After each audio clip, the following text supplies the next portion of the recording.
नेमकं काय प्रकरण आहे सर? मालमत्तेच्या गुन्ह्यातील एक संशयित आरोपी दीपक बिरजू भोसले वय अंदाजे 35 वर्ष याला पकडण्यासाठी आपली टीम चारठाण्याजवळची एक पिंपरी शिवाराच्या ठिकाणी गेलेली होती. API जगताप, PSI परिहार यांच्या नेतृत्वात आमचे निलेश भुजबळ आणि इतर टीम होती.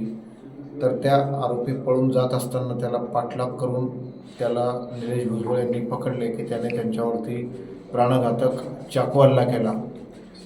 तरी त्यांनी त्याला सोडले नाही आणि या टीमने त्या आरोपीला जेरबंद केले. परंतु सदरचा चाकू हा अतिशय खोल फसून बसलेला होता.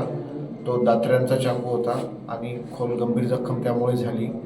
परंतु तरीच आम्ही आमचे सिव्हिल सर्जन लखमावर साहेब यांना सांगितले. त्यांची टीम या ठिकाणी हजर होती आणि या ठिकाणी आल्याबरोबर आमचे डॉक्टर विनय यांनी त्वरित अवघ्या 5 मिनिटात कुठलाही वेळ न दवडवता सदरचा चाकू त्यांनी एक मायनर छोटीशी सर्जरी करून आहे तिथल्या तिथं त्याला काढला आणि खूप त्वरित उपचार मिळाल्यामुळे त्याला आता आउट ऑफ डेंजर आहे, कुठली अडचण नाही आणि आरोपीवर गुन्हा दाखल करून पुढील कारवाई करण्याची प्रक्रिया चालू आहे. तर या ठिकाणी मी आमचे सिव्हिल सर्जन लखमावर साहेब आणि त्यांची टीम डॉक्टर्स टीम यांचे मी आभार मानेन. खूप त्वरित सर एकूण किती आरोपी होते जे संशयित? एकूण आरोपी सध्या आता तिथं वाइंडअप केलेले 4 ते 5 आरोपी आहेत. परंतु या एका आरोपीने चाकू हल्ला केलेला होता, दीपक बिरजू भोसले. हा नेमकं म्हणजे कुठल्या गुन्ह्यात?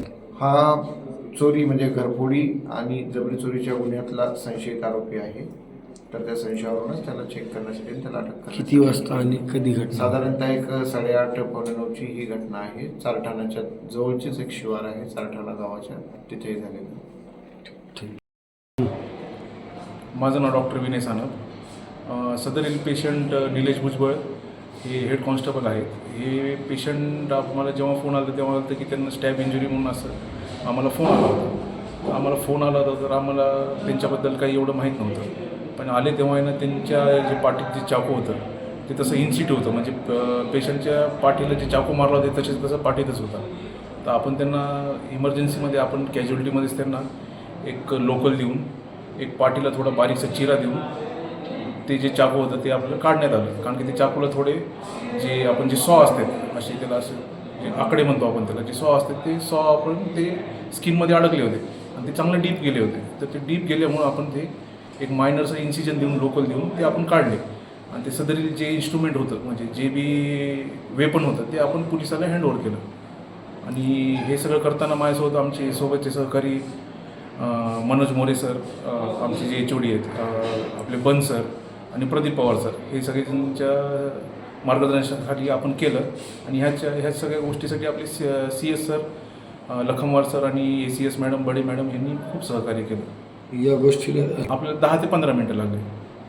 आता सध्या त्यांची प्रकृती स्थिर आहे? आता सध्या स्थिर आहे. CT स्कॅन आपण केलेला आहे. CT स्कॅनच्या रिपोर्टमध्ये सध्या तर काही प्रोव्हिजनलमध्ये सगळं नॉर्मल आहे. बाकी तर अजून काही असं काही इंटरनल इंजुरी असं काही CT स्कॅनमध्ये दिसून आलं नाही. बाकी रिपोर्ट अजून वेटिंग आहे. ठीक.